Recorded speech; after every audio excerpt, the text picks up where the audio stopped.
순종이라는 단어를 들으시면 어떤 느낌이 드시나요? 좀 부담이 되시나요? 아니면 죄책감이 오나요? 아마 어떤 분은 목사님 어떻게 사람이 100% 순종하나요? 부족한 사람인데. 또 어떤 분은 알지요. 알긴 하는데 그대로 산다는 게 얼마나 힘듭니까? 뭐 등등 여러 가지 순종에 대한 반응들을 하실 수가 있겠습니다. 그런데 우리가 만약에 말씀을 많이 읽고 묵상하고 또 눈물로 기도하고 또 감격 속에 찬양을 한다고 하더라도 순종이 없다면, 하나님의 말씀대로 살려고 하는 몸부림이 없다면 그것이 진정으로 믿는 것인가, 그런 질문을 해보게 됩니다. 성경을 가만히 관찰을 해보면은 순종 이야기에서 시작이 되어서 순종에 대한 말씀으로 끝난다, 이런 생각을 해보게 됩니다. 하나님께서 인간을 만들어 놓으신 다음에 에덴 동산에서 살게 하시고 우리에게 인간에게 말씀을 주셨잖아요. 모든 동산에 있는 열매는 먹을 수 있지만 동산 중앙에 있는 선악을 알게 하는 나무의 열매는 먹지 말라, 그렇게 명령을 해 주셨습니다. 그 명령에 순종하는 한 에덴 동산에서 누릴 수가 있었고, 그 명령에 대해서 불순종함으로 말미암아 결국은 쫓겨나게 되고 거기에 죽음이 오고 온갖 불행이 따라온 것을 우리가 알고 있습니다. 이렇게 처음에 이야기가 이 순종에 대한 이야기로 성경은 시작이 되죠. 그리고 계시록의 제일 마지막 장, 계시록 22장에 가보면 7절에서 이런 말씀이 나와요. 보라, 내가 속히 오리니 이 두루마리의 예언의 말씀을 지키는 자는 복이 있으리라, 이렇게 말씀하십니다. 예수님께서 재림을 약속하시면서 순종을 요구를 하셔요. 예수님께서 다시 오셔서 순종하는 자들을 찾아보신다는 그런 말씀이 아닌가, 그렇게 깨달아집니다. 순종하라고 주신 귀한 말씀, 에덴 동산에서 주신 말씀. 그런데 사람들이 불순종했어요. 마지막으로 세상 종말에 대한 말씀을 하시면서, 예수님의 재림에 대한 말씀을 하시면서도 순종을 우리에게 부탁하시면서 성경의 마지막을 정리하고 있다고 하는 것입니다.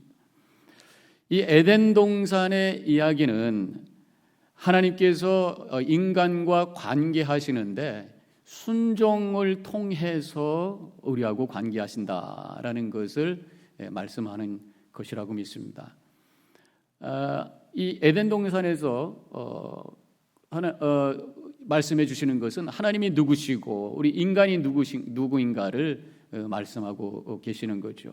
우리 하나님은 우리를 창조하시고 또 우리를 주관하시고 우리에게 명령하시는 분이시고, 우리 인간은 피조물이고 또 하나님의 은혜 가운데 사는 자고 하나님의 말씀에 순종해야 될 존재라고 하는 것을 말씀하고 있는 것이에요. 그래서 하나님의 말씀에 순종하는 한 에덴 동산에서 하나님과 함께 우리 그 교제 속에서 행복한 삶을 살 수가 있다고 하는 말씀이 바로 에덴 동산의 이야기라고 하는 것입니다. 그런데 불순종하게 되었잖아요. 그래서 하나님과의 관계가 깨어지게 되고 우리 인간은 영적으로 죽은 존재가 되었다고 하는 것이 성경의 말씀인 것입니다.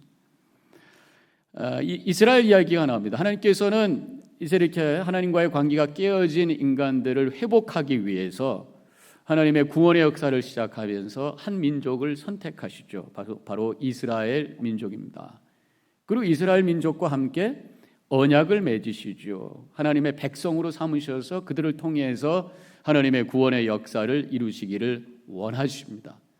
그때 언약을 맺게 되는데, 제가 지난 수요일날도 이렇게 말씀을 드렸습니다마는 시내산에서 이스라엘 백성들과 언약을 맺으시면서 하신 것이 바로 율법을 주신 거예요. 그래서 그 율법을 받고 순종하는 한 하나님과의 그 언약 관계가 유지가 되면서 하나님의 언약 백성으로, 하나님의 백성으로 하나님의 쓰임 받는 그러한 나라가 된다고 하는 것입니다.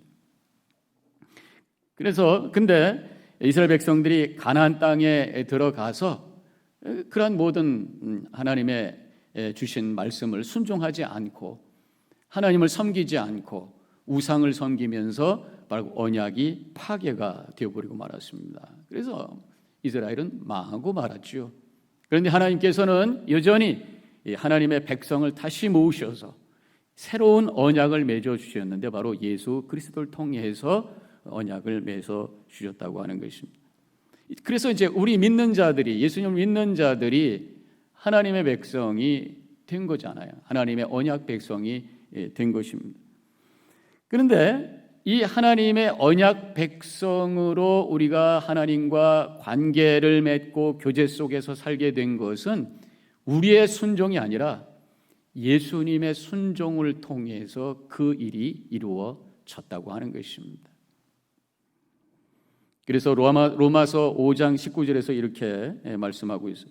한 사람이 순종하지 아니함으로 많은 사람이 죄인이 된 것 같이 한 사람이 순종하심으로 많은 사람이 의인이 되리라. 그렇게 말씀하셨어요.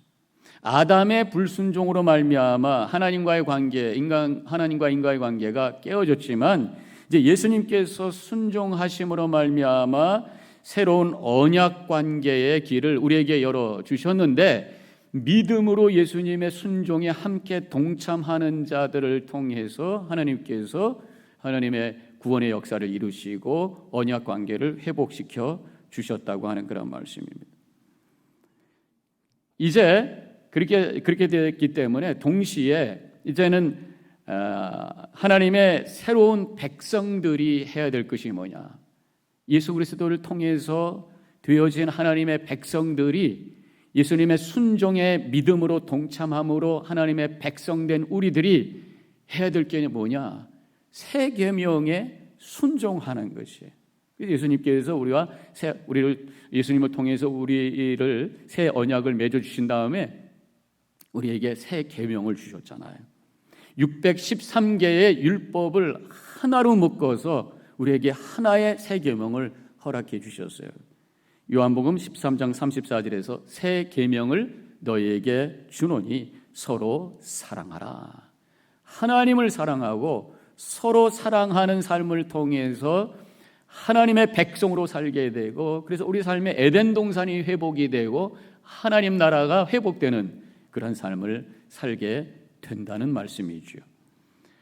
오늘 이렇게 제가 순종에 대한 말씀을 가지고 성경을 쭉 말씀을 드린 이유가 뭐냐면 오늘 본문에서 순종해야 산다는 말씀을 주셨기 때문에 그런 말씀을 드리는 것입니다. 오늘 20절에 이렇게 쓰여져 있어요. 여호와의 목소리에 순종하소서 그리하면 왕이 복을 받아 생명을 보존하시리이다. 지금 예레미야가 고관들에게 잡혀가지고 옥에 갇혀 있을 때에 에멧 벨렉이라고 하는 내시에 의해서 거기서 이제 자유함을 얻습니다. 구출을 받게 돼요. 그리고 시드기야 왕 앞에 서게 되어서 하나님의 말씀을 선포하게 됩니다. 그리고 그 말씀에 순종하셔야 왕이 살 수 있습니다 라는 말씀을 지금 여기서 선포하고 있는 것이 20절의 말씀인 것이에요. 자, 그럼 오늘 제가 오늘 우리가 함께 봉독했던 그 말씀 속에 이 순종에 대한 말씀이 쭉 흘러가면서 우리에게 순종에 대해서 몇 가지 가르쳐 주시는 말씀이 있습니다. 첫 번째로 순종은 들음으로부터 시작된다라고 하는 것입니다. 하나님의 말씀을 우리가 들어야 하나님의 뜻을 알게 되고 알아야 우리가 순종하게 될 거 아닙니까? 이 시드기야 왕이 이제 예레미야를 불러서 부탁한 것이 하나님의 말씀을 들려달라고 하는 것이 14절 내가 네게 한 가지 일을 물으리니 한 마디도 내게 숨기지 말라. 여기서 한 가지 일이라고 하는 게 뭐예요?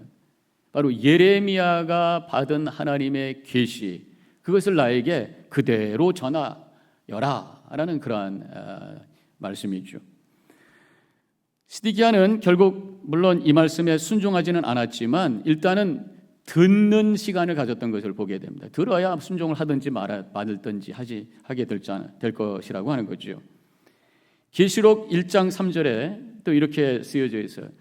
이 예언의 말씀에 이 예언의 말씀을 읽는 자와 듣는 자와 그 가운데 기록한 것을 지키는 자는 복이 있나니. 여기서 말씀에 대한 순서가 나옵니다. 읽는 자, 그리고 듣는 자, 그리고 지키는 자. 우리가 하나님의 말씀을 읽습니다. 책으로 보고 경전으로 보고 읽어요. 근데 거기서 끝나면 안 되죠. 이것을 깊이 우리가 영적으로 묵상하면서 성령의 감동 속에서 하나님의 음성으로 들어야 된단 말이에요. 영의 귀로 들려야 되는 것입니다. 그때 그 말씀에 대해서 우리가 응답하는데 영의 귀로 들은 것을 그저 입으로만 응답하면 안 돼요. 아멘하고 끝나는 것으로 돼서는 안 된단 말이죠. 이게 영적으로 우리가 들었으면 이것이 마음의 감동을 통해서 우리가 몸으로 응답하는 것이 바로 순종이란 말이에요. 하나님의 말씀을 듣고 몸으로 응답하는 것이 바로 순종이라고 하는 것입니다. 그래서 사도 바울은 로마서 10장에서 믿음은 들음에서 난다. 하나님의 말씀을 읽는 것에서 끝나는 것이 아니라 영적으로 들어야 된다. 하나님의 살아계신 말씀으로. 그렇게 하기 위해서는 우리가 깊이 영적으로 묵상의 시간을 가질 때 가능한 거잖아요.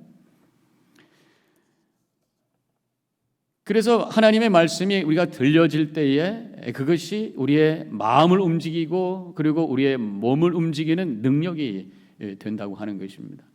제가 언젠가 다른 교회에서 부목사로 목회를 할 때에 어느 집에 초대를 받았어요. 다른 분들하고 모임을 갖게 되었는데 제가 사실은 좀 불편하게 생각하시는 그런 분의 가정에서 초대를 한 거예요. 보니까 제가 꼭 안 가도 되는 그러한 자리입니다. 여러 가지 익스큐즈를 해서 안 가도 괜찮은 그러한 상황이었어요. 그래서 가지 말까 이런 생각을 하고 있는 차에 제가 성경을 읽게 되었습니다. 마가복음 5장 중에 그 야이로의 딸에 대한 이야기가 나오죠. 회당장의 딸 회당장 야이로의 딸이 죽어 있었어요. 그래서 사람들이 모여가지고 막 웁니다. 그때 예수님께서 방문하셔가지고 이 아이가 죽은 것이 아니라 잔다 말씀하시더니 그 아이를 손을 붙잡고 달리다 굼 하면서 이렇게 세우는 그런 장면이 나옵니다. 제가 이 말씀을 이렇게 묵상을 하게 되더라고요. 죽은 것이 아니라 잔다라는 말씀이 자꾸만 가슴에 와 닿아요. 그 말씀을 묵상을 하는데 우리 예수님께서는 다 사람들이 포기하고 죽었다고 생각하고 절망하고 눈물을 흘리고 있는데 죽어 있는 모습 속에서도 희망을 찾고 희망을 보고 계시는 분이 바로 예수님이시구나. 그런 마음이 들면서 내가 그냥 거부하고 싶고 포기하고 싶은 그 영혼에 대해서도 우리 주님은 여전히 소망을 가지고 기대하시며 바라보고 계실 것이라고 하는 그 마음이 생기면서 그 집을 향해서 가야 되겠다라는 생각으로 마음이 바뀌더라고요. 그래서 제가 가게 되었고 좋은 시간을 갖고 돌아왔던 적이 있습니다. 하나님의 말씀이 들리면 마음이 움직이고 마음이 움직일 때 몸이 움직여서 응답하게 되고 바로 그것이 순종으로 나가게 된다고 하는 거예요. 들어야 순종한다고 하는 것입니다. 또 한 가지 오늘 본문을 통해서 주시는 말씀은 순종은 항복이다. 순종은 surrender 하는 것이다. 그런 말씀입니다. 17절에 이런 말씀이 쓰여 있어요. 예레미야가 시드기야에게 이르되 만군의 하나님이신 이스라엘의 하나님 여호와께서 이와 같이 말씀하시되 내가 만일 바벨론의 왕의 고관들에게 항복하면 내 생명이 살겠고. 지금 바벨론에게 항복해야 내가 살 것이다. 그것이 바로 하나님의 뜻이다. 그런 말씀입니다. 지금 시드기야는 친애굽 정책을 펴고 있었습니다. 그래서 바벨론과 어떻게 해서라도 좀 대항해 보려고 하는 그런 생각을 갖고 있었죠. 그런데 지금 예레미야를 통해서 하나님께서 그렇게 하지 말라는 거예요. 바벨론에게 항복하라 말씀하고 계시는 것입니다. 그것이 살 길이라고 말씀하고 있는 것입니다. 바벨론이 선에서 항복하라고 하는 말씀이겠어요? 바벨론이 무슨 거룩하기 때문에 존경받아야 되기 때문에 항복하라고 말씀이겠어요? 바벨론이 구원자기 때문에 항복하라는 말씀이겠습니까? 그건 아니죠. 하나님께서 이미 바벨론을 통해서 남유다를 멸망시키는 계획을 갖고 계시기 때문에 그러한 하나님의 계획과 섭리에 대해서 내 자신을 내려놓고 항복하라는 그런 말씀입니다. 하나님은 역사의 주관자이심을 믿습니다. 역사는 하나님의 주권적인 계획 속에서 흘러가고 있는 거예요. 그것을 인정하고 그 앞에 엎드리는 것이 바로 항복하는 것이라는 말씀입니다. 나의 한계를 인정하고 하나님 앞에, 그 주권 앞에, 섭리 앞에 나를 맡기는 것, 이것이 바로 항복이라고 하는 것입니다.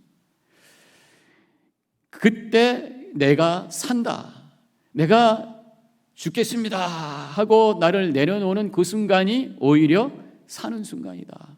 그리스도와 함께 내가 십자가에 못 박히는 그 순간이 내 안에서 예수님께서 다시 사셔서 새로운 삶을 사는 것이다 라는 갈라디아에서 있는 말씀이 바로 그 말씀이라고 하는 것이에요.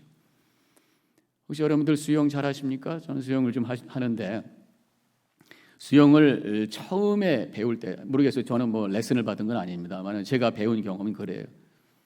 그냥 물에다가 나 죽었어 하고 그냥 몸을 탁 맡긴 거예요. 그냥 숨 안 쉬고 머리도 물속에 집어넣고 그냥 가만히 나 죽었어 하니까 몸이 둥둥둥 뜨게 되고, 그러면서 손을 이제 허우적거리기 시작하고 앞으로 가다가 그렇게 그걸 송장수영, 그게 뭐라고 합니까? 잠수형이라고 해요. 잠수형 하다가 그 좀 익숙해질 때 머리를 들고 손을 들고 그러면서 수영을 배웠단 말이죠. 그냥 처음부터 내가 해보겠다고 막 허우적거리면요 점점 빠져서 물에 빠져 죽어요. 그런데 그냥 나는 죽었어, 내가 아무것도 못합니다 이라는 마음을 가지고 그냥 물에다가 나를 천방 던져놓고 가만히 있으면 둥둥 뜨게 됩니다. 그리고 살게 되는 거예요. 수용하게 된단 말이에요. 바로 이것이 항복하면 산다라는 의미에 하고 맞는 내용이 아닌가, 그런 생각을 해보게 됩니다. 내가 할 수 없는 것에 대해서 항복해야 돼요. 내려놔야 돼요. 하나님이 정하신 일, 하나님이 정하신 때가 있다고 하는 것입니다. 그때 내가 아무리 해도 안 되는 거예요. 그냥 맡기는 것이에요. 하나님께 다 모든 것을 위임하고 그냥 납죽 엎드려지는 것입니다. 그것이 바로 살 길이라고 하는 것이에요. 모든 것에는 하나님의 때가 있습니다. 전도서 3장에 가보면 이런 때 저런 때 말씀하고 있습니다. 10절에 가서는 이렇게 말씀하고 있어요. 하나님이 모든 것을 지으시되 때를 따라 아름답게 하셨고, 여기서 때라고 하는 것은 시즌이라고 나와요.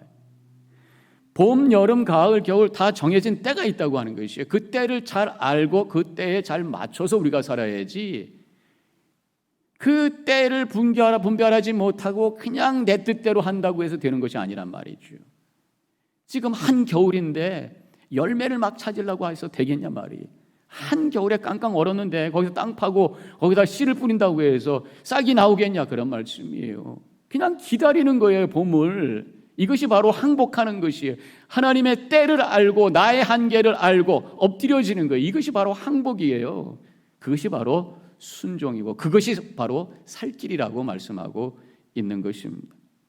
오늘 지금 말씀에서 남유다가 바벨론에게 항복할 때라고 말씀하고 있어요. 내려놓을 때라고 하는 것입니다. 발버둥 치지 말고 하나님께서 정하신 그러한 섭리와 계획에 순응하라고 말씀하고 있는 것이에요. 나의 한계를 인정하고 엎드리는 것이 항복이라, 하나님께 항복하라고 하는 것입니다. 믿음이라고 하는 것은 바로 나의 한계를 인정할 때에 생기는 것이, 의의 한계, 내가 아무리 노력해도 온전한 의로운 존재가 될 수 없다고 하는 것을 인정할 때에 십자가가 보여요. 그리고 예수님께서 나를 위해서 십자가에 달려 돌아가셨다고 하는 믿음을 고백하며 할렐루야 감사하게 되는 것입니다. 내가 영원히 살 수 없는 존재라고 하는 나의 생명의 한계를 인정하며 엎드릴 때에 영생의 소망이 생기고 영생의 약속의 말씀이 들리면서 그것을 붙들고 우리가 일어서게 되는 것이잖아요. 어떤 목사님께서 성도에게 카톡을 하나 받으셨대요. 근데 카톡에 뭐라고 써 있냐면, 목사님 항복하세요. 깜짝 놀라셨어요. 아니, 성도님이 목사님한테 항복하세요. 그런데 누가 보냈나 봤더니 평상시에 목사님에게 참 잘하고 목사님을 잘 옆에서 서포트하시고 그런 잘 아시는 분이, 목사님하고 관계가 좋은 분이 카톡을 했는데 목사님 항복하세요 그렇게 한 거예요. 가만히 보니까 내용의 컨텍스트를 보니까 항복하라고 하는 것이 아니라 목사님 행복하세요라고 하는 그 말을 하는데 잘못해서 항복하세요 그렇게 카톡을 친 거죠. 그러면서 목사님께서 깨달음을 갖게 됐어요. 하나님께서 주시는 메시지를 받았습니다. 하나님께서 네가 항복하면 행복할 것이다 이런 말씀을 나에게 주시는구나. 그래서 항복할 것이 뭔가, 하나님 앞에 서렌더할 것이 뭘까, 무릎 꿇고 또 회개하고 결단하는 시간을 가졌다는 그런 말씀입니다. 하나님의 때를 알고 나의 한계를 알고 하나님 앞에 모든 것을 내려놓고 하나님 나를 인도하시고 하나님의 인도하심 가운데 내가 살겠습니다 순종하면서 항복할 때에 우리의 인생이 행복하게 되는 줄로 믿으시기를 바랍니다. 이것이 오늘 우리에게 주시는 말씀입니다. 근데 분명한 것은 내가 감당해야 될 때가 있고 내가 주님 앞에 다 내려놓고 항복하고 주님의 때를 기다릴 때가 있다고 하는 것이. 근데 그것을 또한 분별해야 되는 지혜가 필요해요. 아무 때나 항복하고 다 하나님 하라서 아십시오 나 아무것도 못합니다 이것도 문제예요. 또 모든 걸 다 내가 하려고 하는 것도 문제고요. 어느 때는 내가 해야 될 때가 있고 어느 때는 내가 항복하고 주님의 인도하심을 기다려야 될 때가 있다고 하는 것입니다. 그 때를 분별할 수 있는 지혜, 이게 우리에게 필요한 거예요. 여러분들도 잘 알고 계시는 기도문이겠습니다만은 그 유명한 라이놀드 니버의 지혜를 구하는 기도가 있습니다. 내용이 긴데 앞에하고 뒤에만 제가 잘라서 붙이면 이렇습니다.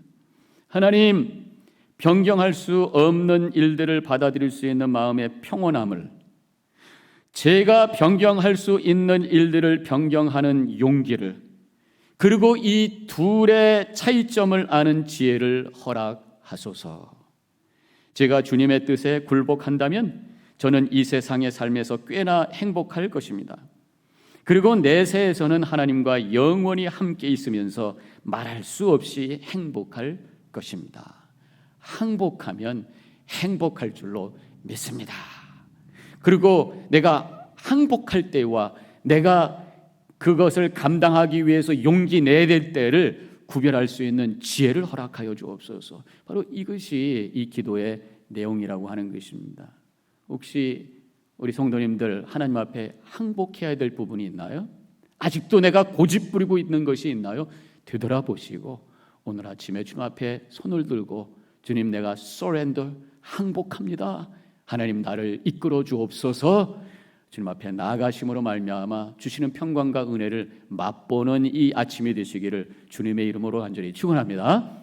또 한 가지 오늘 말씀을 통해서 순종에 대한 말씀을 주시는데, 순종은 위험을 감수하는 것이다 이런 말씀을 주시고 계십니다. 지금 시드기야 왕에게 항복을 하고 했을 때에 그가 19절에서 이렇게 대답을 합니다. 나는 갈대아인에게 항복한 유다인을 두려워하노라. 염려하건대 갈대아인이 나를 그들의 손에 넘기면 그들이 나를 조롱할까 하노라 하는지라. 지금 시드기야의 폭정으로 말미암아 이미 바벨론의 포로로 자기들이 그냥 항복하고 포로가 된 사람들이 남유다 백성들 중에 있었습니다. 근데 지금 시드기야에게 항복하라고 하는 말씀에 대해서 내가 못하겠다고 하는 이유가, 항복하게 되면 분명히 바벨론 왕이 나를 먼저 항복했던 그 유다 백성들에게 보내가지고 내가 조롱당하고 또 위험당할 수도 있으니까 내가 항복할 수 없다 그렇게 얘기를 하죠. 창피당할까봐 또 해코지를 당할까봐 하나님 앞에 순종하지 않았기 때문에 오히려 더 큰 비극을 맛봤던 사람이 바로 이 시드기야 왕이었던 것을 우리는 기억하고 있습니다. 그 나중에 비참한 죽음을 경험하잖아요. 자기가 보는 앞에서 아들들이 또 신하들이 비참하게 죽었고요. 자신의 두 눈이 뽑혀가지고 바벨론으로 포로로 잡혀가서 감옥에 갇혀서 비참하게 죽어버린 그런 운명이 되었던 것을 성경을 통해서 우리는 알고 있습니다.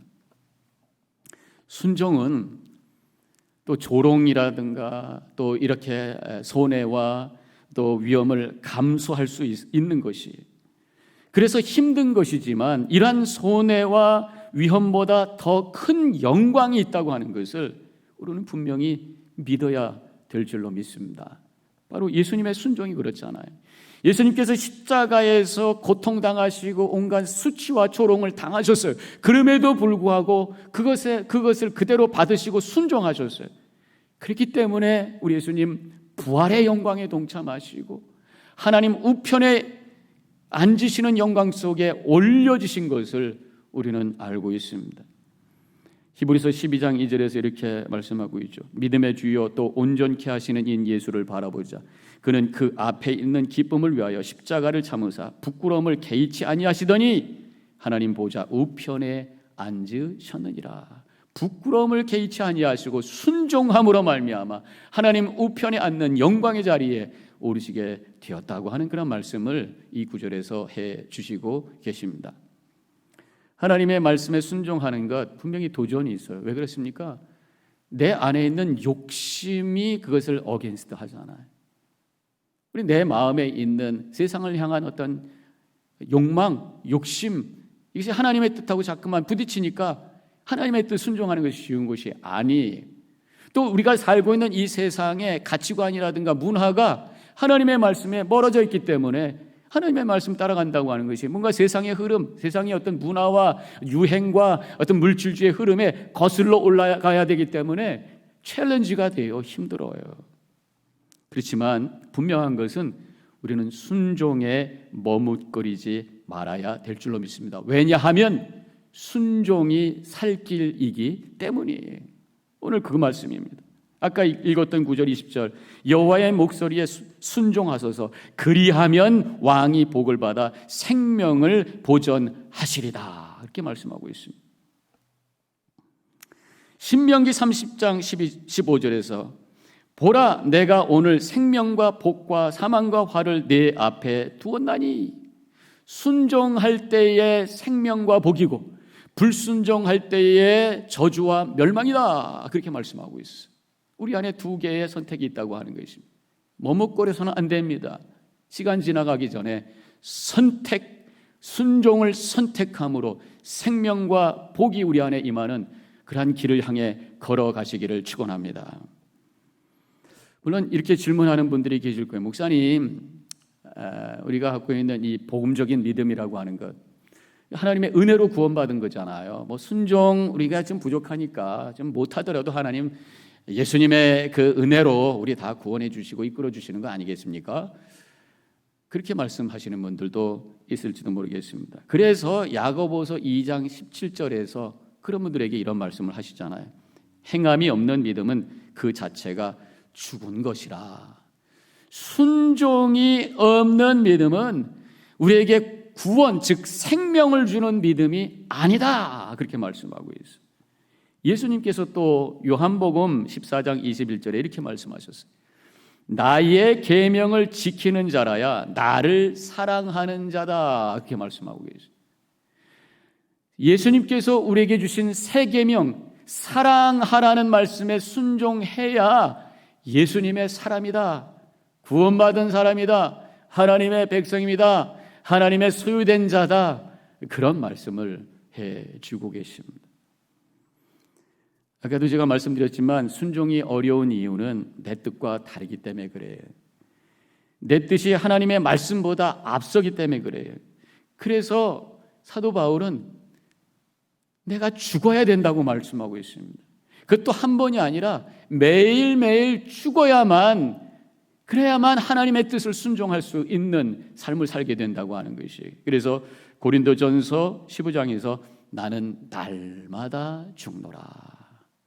날마다 죽노라. 자아를 십자가 위에 못 박을 때에 그때 내 뜻이 내려지게 되고 하나님의 뜻이 내 안에 들어오게 되어서 순종의 삶을 통해서 진정한 믿음 안에 생명을 바라는 삶을 살게 된다는 말씀입니다. 오늘도 이 아침 십자가를 바라봅니다. 나를 위해 구원해 주신 주님의 은혜를 우리가 감사하면서 주님을 찬양하며 동시에 그 십자가에 위해서 내가 다시 한번 죽겠습니다.